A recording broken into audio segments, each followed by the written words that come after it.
Do your career goals require you to take a standardized test, like the GRE, GMAT, LSAT, MCAT, or SAT? Magoosh Online Test Prep provides you with the tools you need to get a great score, like study schedules, up-to-date practice questions, video lessons, and support from expert tutors. Study anywhere, anytime, on desktop or mobile. Visit Magoosh, MAGOOSH.com, and enter the promo code MYTHS for a 15% off discount. This week on Myths and Legends, it's the conclusion to our Faust story, where you'll see how you can crash weddings in style with your Doctor Strange cloak, have an I can show you the world moment with a demon, and pluck off limbs to pay your debts, all for the low, low price of your soul. The creatures this week are horrifying flying snakes with terrible childhoods.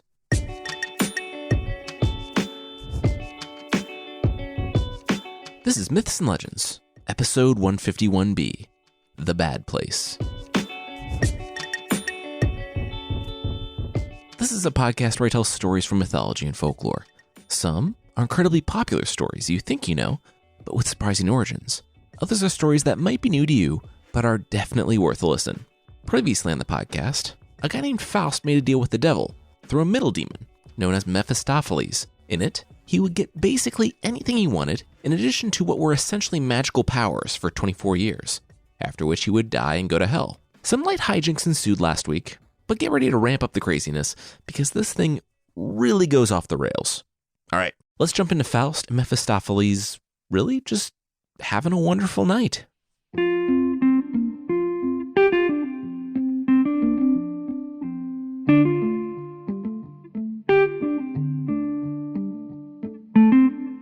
You know, this is really nice, Faust said, turning to Mephistopheles, as the pair cruised Medea style in a dragon-led chariot. Way better than last time. Last time, of course, had been after Faust boldly asked Mephistopheles to see the depths of hell itself. Mephistopheles, for one, wasn't really thrilled about the existential angst Faust would inevitably experience after previewing his final destination for all eternity. But an agreement was an agreement, and they had boarded the chariot. The trip to hell had been a horrifying near miss, considering Mephistopheles accidentally dropped Faust, finding him later at the bottom, passed out next to the lake of fire. Quickly, Mephistopheles had worked a little bit of magic on the professor, and he'd come to, thinking it all might have been a dream. By now, they were having a clear, I can show you the world moment, 47 miles above the earth. The key to keeping Faust on the hook was not only giving him everything he wanted, but everything he didn't know he wanted. And, looking down at the known world with wonder, Mephistopheles smiled. Any existential angst would be gone for years after this. And truly, when Faust returned, he slept like a baby for 3 days straight. He was no longer plagued by visions of the lake of fire, but enchanted by the memories of flying through space and viewing the earth at a distance, little more than a speck on the horizon. This was around year 16 of their little agreement. It was Friday night again, and Faust was sitting around, bored. He summoned Mephistopheles and asked the demon if they could go somewhere. The demon looked at his watch. You have me for the next 8 years. As always, the answer is yes. Where do you want to go? Faust thought about it. Rome. Oh, no. The Vatican. Yeah, the Vatican. Let's mess some stuff up. He was dancing back and forth. With a shrug, Mephistopheles waved a hand, and, in a mere second, there they were, both standing next to the Pope and friends as they enjoyed a meal together. Now, this was written in Germany, right in the middle of the Reformation, so the depictions of Catholicism are less than charitable. In the story, Pope and co are feasting, and the Vatican is rife with drunkenness and debauchery. At the sight of the party, Faust turned to the devil, commenting that he should have asked him to make him a pope instead. Mephistopheles furrowed his brow. That wasn't a remote possibility. And seriously, whatever Faust wanted to do, he should do, because this whole place gave Mephistopheles the willies. Grinning, Faust asked if he still had telekinesis-style superpowers. Mephistopheles cocked an eyebrow. Sure, yeah. At the very least, he did now. So, Faust went to work. Whenever the Pope was about to take a bite of food, he'd get a mouthful of Faust's unfresh breath. Faust heckled at the Pope. making him think it was his friends who were laughing at him. And when Faust was a little bit hungry, he raised his hands and all the platters flew to him. In a second, they were back in Faust's home, and Faust ate everyone's dinner, keeping the silverware. One appetite satiated and one major religion offended, Faust moved on to the next. He went to Constantinople and began setting fires around the palace of the Turkish emperor. Amid the smoke, he appeared in the form of the prophet Muhammad, striking the emperor with awe. He disappeared and reappeared among the emperor's wives. They, too, were in awe, and they showed their awe, 1 to 6 times each. Yeah. I like to think that, when they got back to Germany, Mephistopheles maybe wondered if he was doing his job of corrupting Faust too well.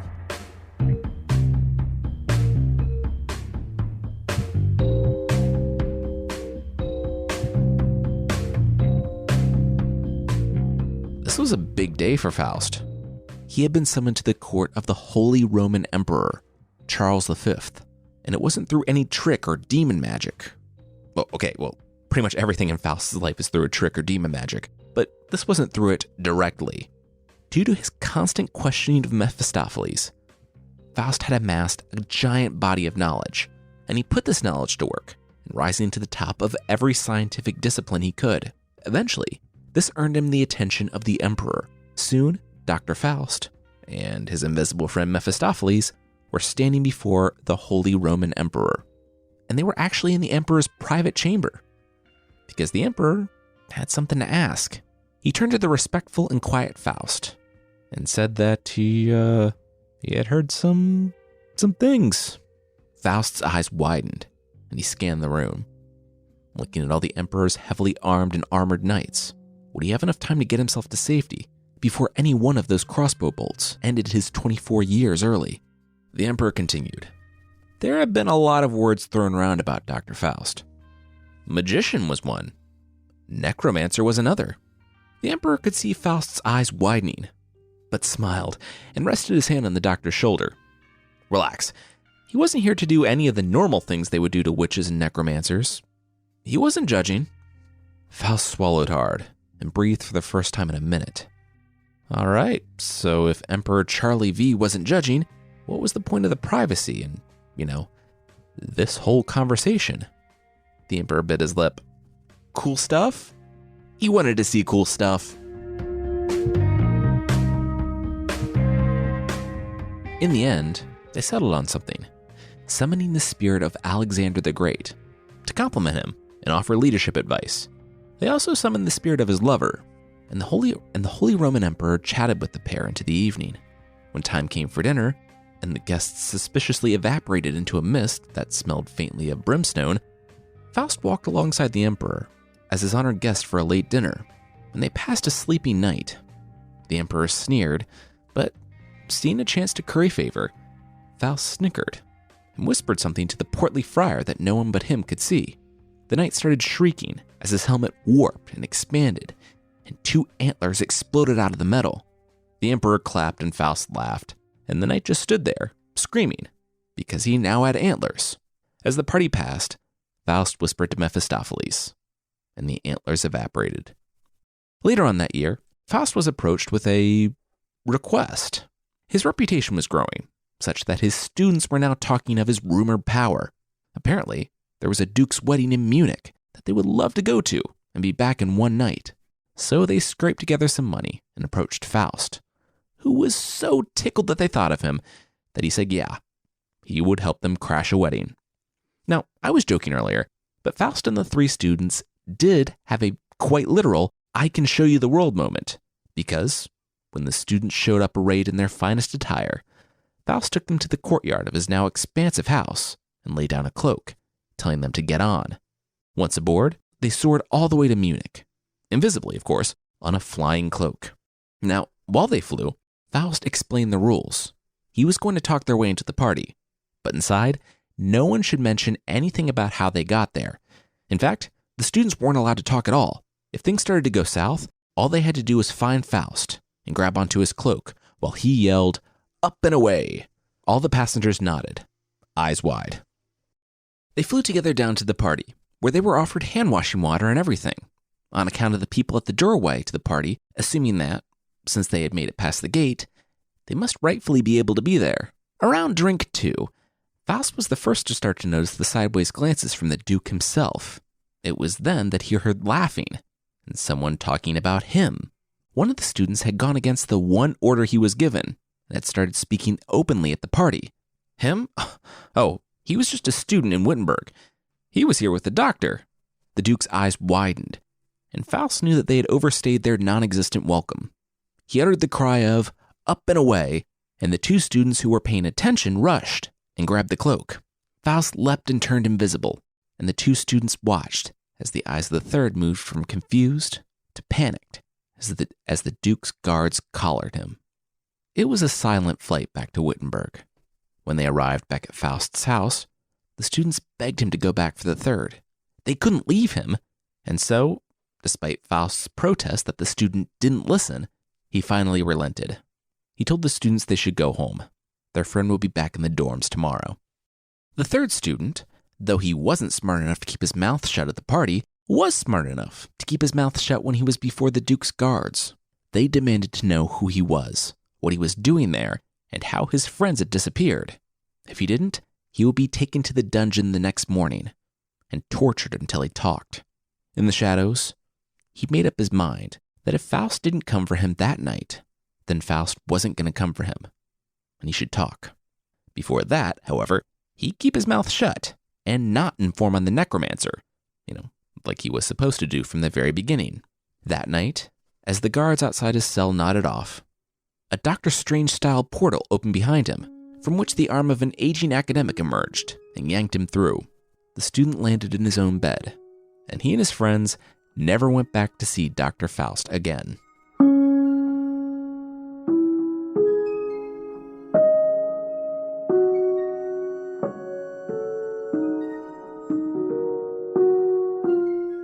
Things somehow get more crazy for Faust, but that will be right after this.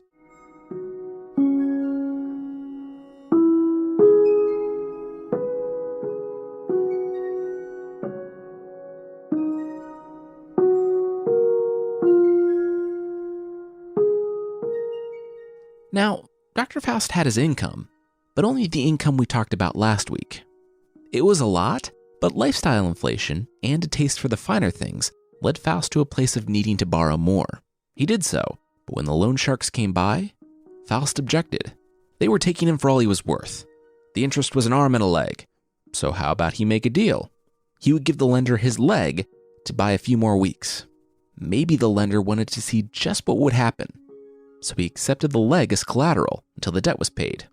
Faust popped off his leg, handed it to the lender, and shut the door.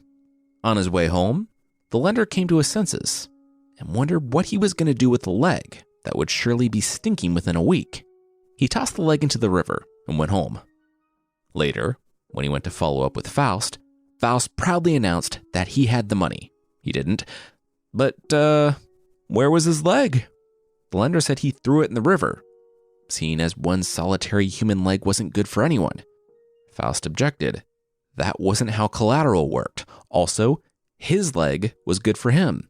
He demanded the lender make good on his lost collateral, and as such, he had his debts canceled. As soon as the door shut, the doctor grinned. A portly friar hobbled from the shadows, just as the new leg began to appear. At this point, Faust's life gets pretty episodic. He helps out a pregnant countess by giving her grapes in the winter and explains how seasons work for a count. The noble, I guess, not wondering how Faust went to the other hemisphere to fetch grapes. On another trip, he and a few students had transported themselves to the cellar of a nobleman to check out his wine collection. And when the butler found them, Faust jumped on the butler's back and rode the poor guy through the air before getting tired of the whole thing and leaving him in a tree, where he almost froze to death in midwinter. At another point, we find the same group of students partying with Faust at his manor, when the conversation turns to the topic of beautiful women, specifically Helen of Troy. She must have been beautiful, given, all the people who died to either keep her or get her back. With a wink, Faust says he'll see what he can do.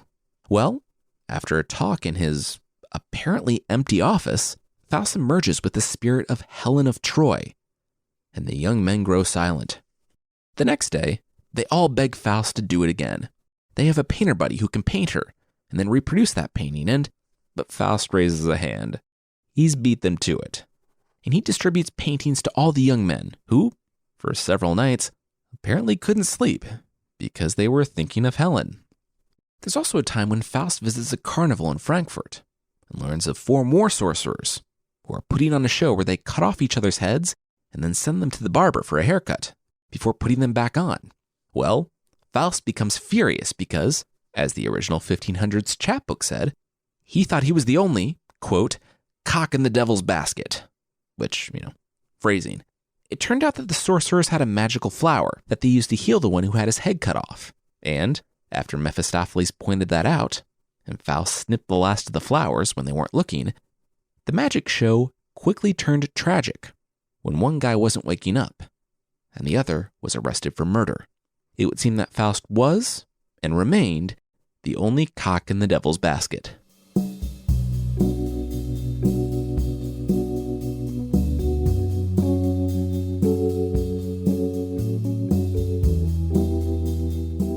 There was one instance where Faust had to renew his vows, so to speak. There was an old man, a Christian from whom Faust could not hide.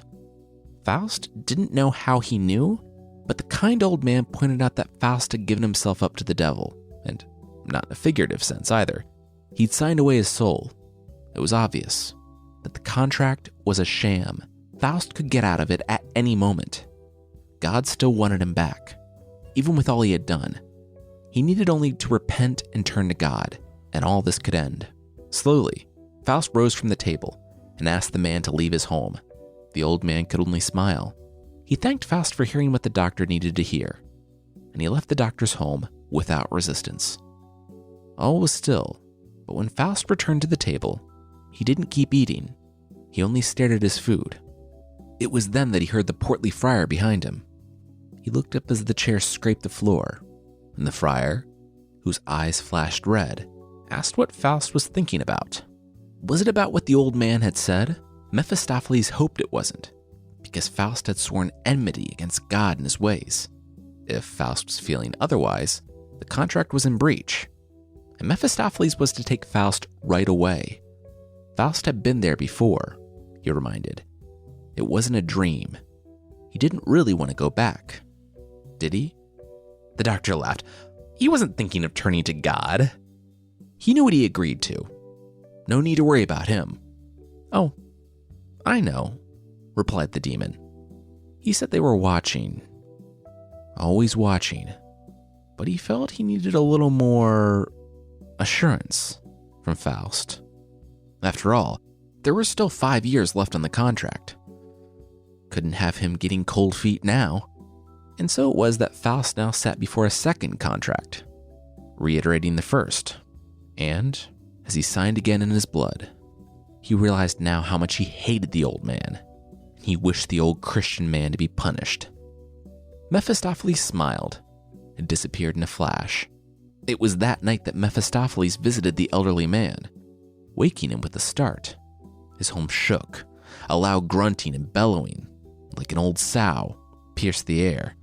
It doesn't say what spirit Mephistopheles made, but with the grunting and mooing and general terribleness, I like to think it was the ghastly visage of the Minotaur that appeared that night. It barreled around, crashing into things and making threats, but the old man didn't scream or plead. He prayed. Mephistopheles began to tremble as the Minotaur bellowed and screamed, collapsing before evaporating into dust. Mephistopheles tried to stay in the room, tried to summon another monster, but he found that he could not. He was powerless. Furthermore, he burned. Just staying in the old man's room caused him intense, searing pain. He glared at the old man, who continued praying, and Mephistopheles fled into the night.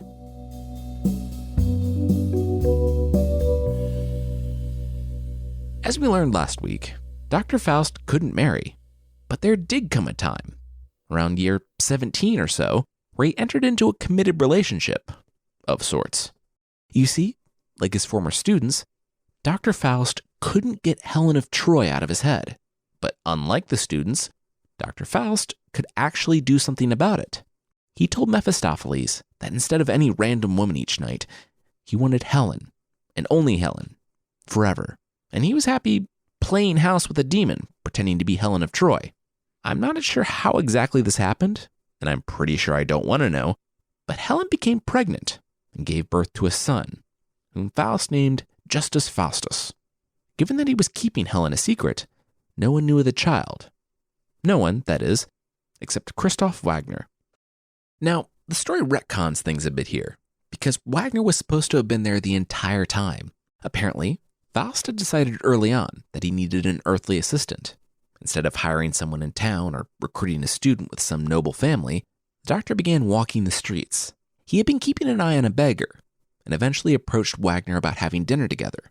At dinner, Faust learned that Wagner's own family had either disowned him or died, and he had been living on the streets for nearly 5 years.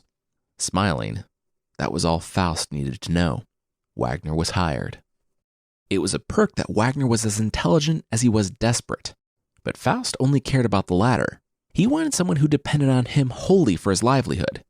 He didn't anticipate Wagner finding out about Mephistopheles in the bargain, but Faust's reputation as a sorcerer and a necromancer was growing, despite his intense secrecy, so Faust needed someone he could trust, someone loyal, and, in return, he gave Wagner an easy position with high pay. Wagner didn't know what went on in Faust's office, and he was the first to tell you that he didn't want to know. Fiercely and publicly, he defended the doctor against any charges, insisting that he was nothing more than what he appeared to be. As such, with 3 months to go on the contract, it was Christoph Wagner who was called into a room where he saw Faust sitting with a few magistrates. Faust told the servant to sit down. Today, he was no longer a servant. Today, he was a son. Faust explained to the magistrates that Wagner was to be his heir, and he inherited the house, library, and, looking at Wagner, his office as well. Wagner swallowed hard. The magistrates pointed out that, while there seemed to be some ominous portent in Faust's voice, the office was part of the house, so that wouldn't be considered a separate item, just so you're all on the same page. Okay, moving on. When the contract was complete, signed by all parties, and the magistrates had left, Faust called to Wagner. His voice trickled down the hall from the center of the house, from his office. Wagner hesitated before opening the door, but Faust's commanding voice urged him inside without delay. The doctor's inner office was a large room with walls of books. It was an impressive sight, and, standing in the center, stood Faust, surrounded by 3 circles that he had drawn nearly 24 years prior. Faust looked at his assistant. He'd done a lot for Wagner. He brought the guy in from the cold, given him a job, a future, and a house. He had also taught Wagner to read, and now he was going to give the man the world. There was something he wanted to show Wagner. Faust stepped from the circles and nodded. In a flash, the portly friar appeared before the pair. Wagner didn't gasp. This was no surprise. With his master's reputation as a necromancer and all the voices from the back room, he knew something was going on all along. Demon? Wagner asked. Mephistopheles nodded. When I go, he goes, Faust explained. But there could be another. If Wagner read the books of the library and made his own agreement, of course. Wagner nodded in understanding. He would need some time to think on this, but could return tomorrow with an answer. As promised, Wagner returned the next day. He had been living as a direct beneficiary of Faust's power for some time, and figured heaven was already out of the question after the life he'd lived up to this point, so he accepted. What form do you want your servant to take? The doctor asked. Faust had chosen a friar from Mephistopheles as a joke, because Wagner pursed his lips and nodded. No, he got it. And yeah, the best jokes were the ones you had to explain. No, he would go in a different direction. Ape butler. Instantly, a respectful and solemn ape dressed conservatively in the fashion of the time came in, and he bowed before Wagner, the man who would be his new master. Faust nodded, and the ape disappeared in a puff of brimstone. The whole point of the friar was discretion, but yeah, an ape butler could be fun, he guessed. Oh, discretion like flying from a duke's wedding you crashed like Dr. Strange? Wagner rejoined. He got out from time to time, and he heard things. Fair enough, Faust said, and informed Wagner that his demon, named Urian, would obey him only after Faust's own death.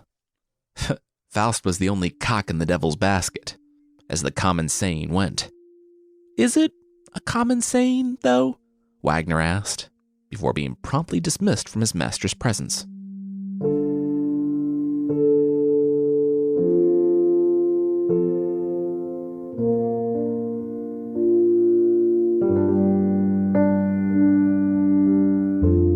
Now, imagine you know you're going to die in a month.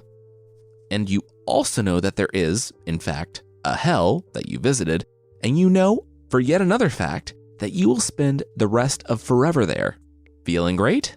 Probably not. So you can imagine how Faust, coming to grips with his eternal future being just 30 days out, grew increasingly detached, despondent, and depressed. As the days ticked down, he lost all of his appetites and remained in his room, some days barely even managing to rise from bed. He didn't pray. He didn't curse.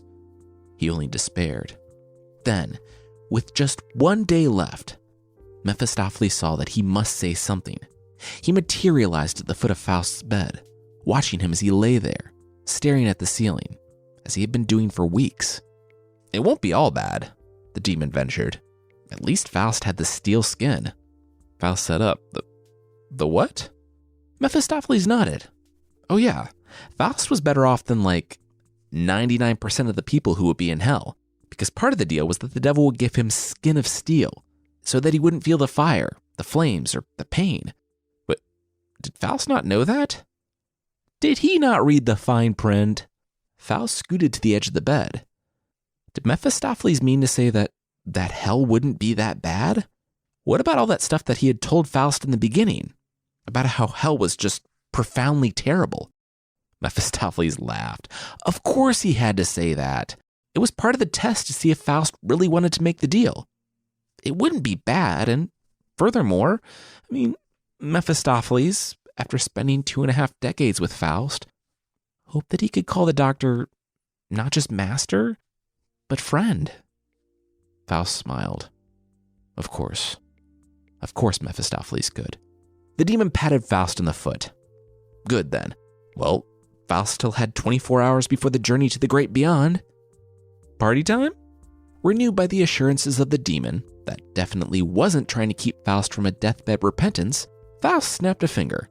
In the blink of an eye, the doctor found himself washed and clothed in the most expensive fabrics he could summon, with invitations flying out to everyone who was anyone in all of Wittenberg for Faust's best and final party.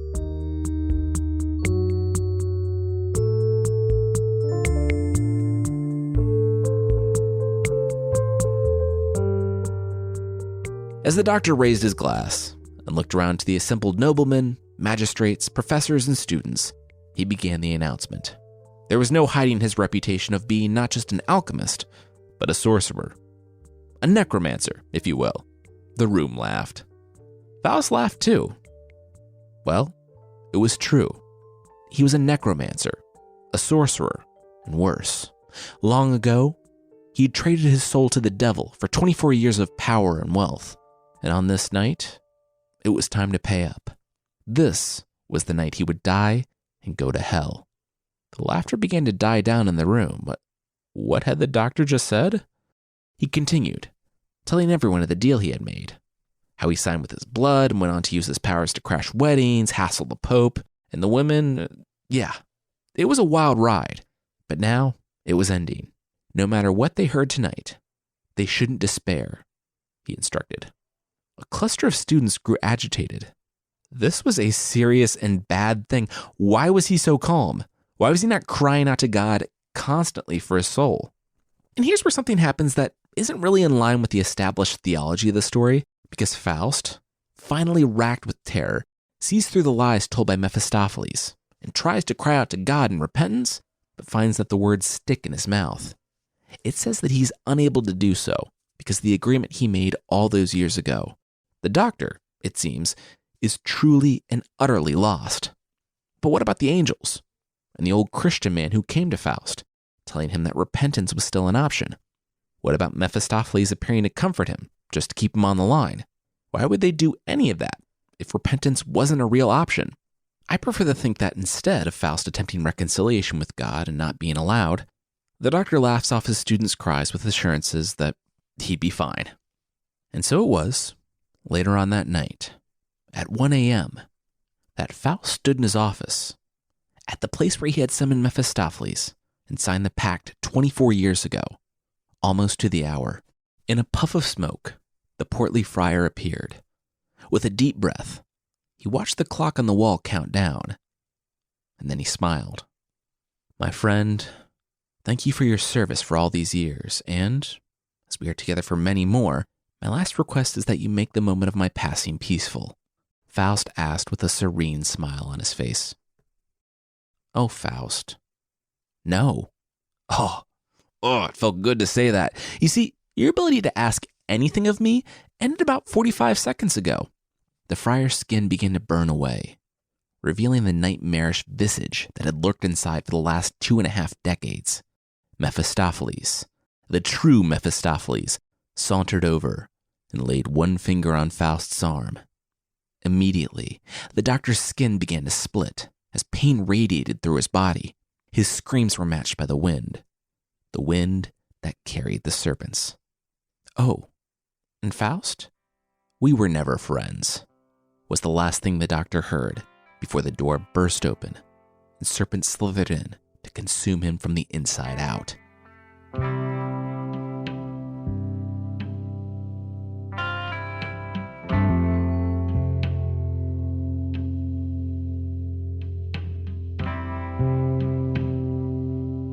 Faust's house lay desolate after that.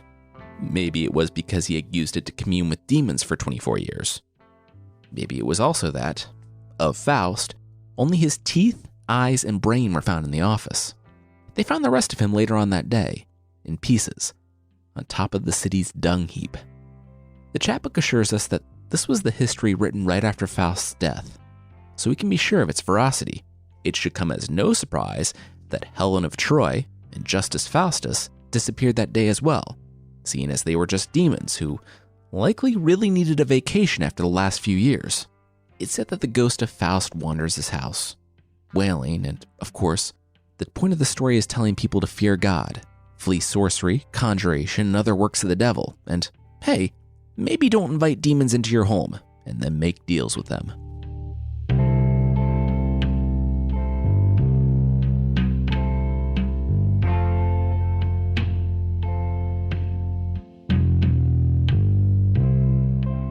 The chapbook I've referenced turned out to be extremely popular and was turned into a play roughly 30 years after its circulation, telling the story in a more dramatic sense.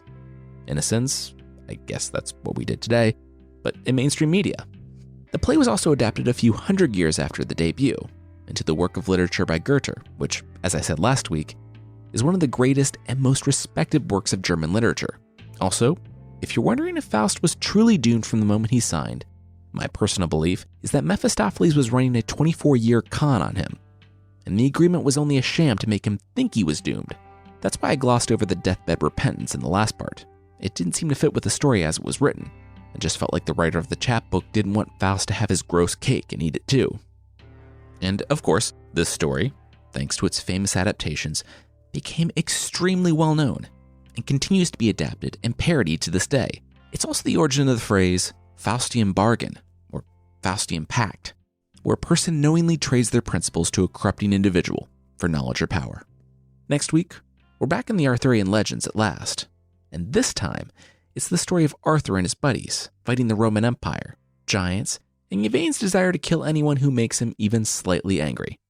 If you'd like to support the show, beyond telling a friend or leaving a review, there's also a membership thing on the site. For way less than the price of a peanut butter and jelly sandwich of the month club, which at $40 a month is $35 more than the membership, you can get extra episodes, source-pack ebooks, and ad-free versions of the show that aren't a PB&J you can make at home with a 2,000% markup. Check out support.mythpodcast.com for more info on the membership.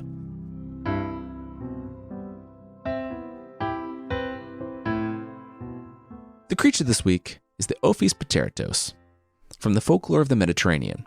So, like Indiana Jones, I hate snakes. I really do.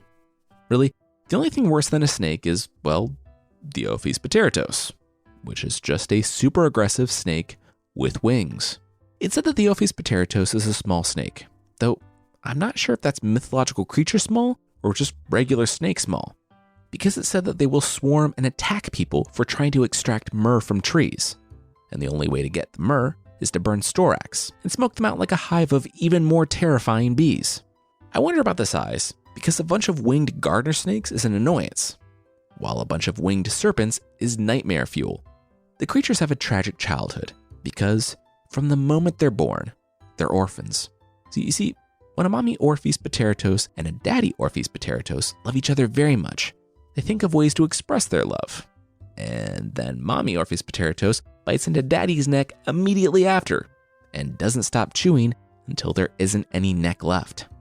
Then, things somehow get darker, because the babies, full of indignation about what happened to dad, are in mommy snake's belly, until they decide to go all xenomorph and find a way out of mom by the same way mom got rid of dad. It seems like this thirst for vengeance is part of the ophies pteretos design, too, because the mom isn't even built with an exit for the children, so the rage over dad is almost a necessity, and the brutal, bloody circle of life goes on. With all this, maybe it's not hard to see how, with life beginning and ending in such a traumatic fashion, it's easy to see why the ophies pteretos are just so angry.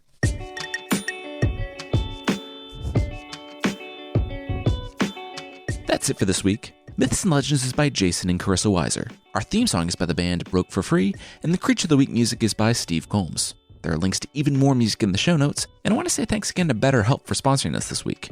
Whatever struggles you're facing, from depression and anxiety to trauma and grief, BetterHelp can connect you with a professional counselor in a safe and private online environment. It's so convenient. You can schedule secure video or phone sessions, as well as chat and text with your therapist. And anything you share is completely confidential. Best of all, it is a truly affordable option. Our listeners even get 10% off your first month with the discount code LEGENDS. So why not get started? Simply go to betterhelp.com/legends and fill out a questionnaire to get matched with a counselor you'll love today. All right, thank you so much for listening, and I'll see you next time.